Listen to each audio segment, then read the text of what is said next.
आखिरकार सामरा का दिन आ पहुंचा। खलीफा मोतसिम तख्त पर बराजमान था। दरबार में उमरा, सरदार, काजी और सिपाही सब मौजूद थे। अफशीन दाखिल हुआ, सर झुकाए मगर चेहरे पर फख्र।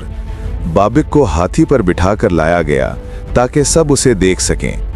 खलीफा ने उसे गौर से देखा, फिर बोला, खलीफा, यही है बाबिक, वही शख्स जिसने खिलाफत के खिलाफ तलवार उठाई?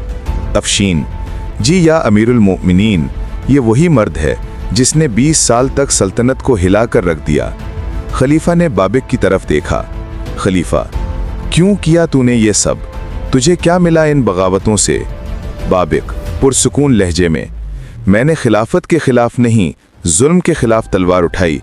मैंने चाहा कि लोगों को इंसाफ मिले, मगर तुम्हारे महलों में सिर्फ ताकत बोलती है, हक नहीं। दरबार में सन्नाटा छा गया।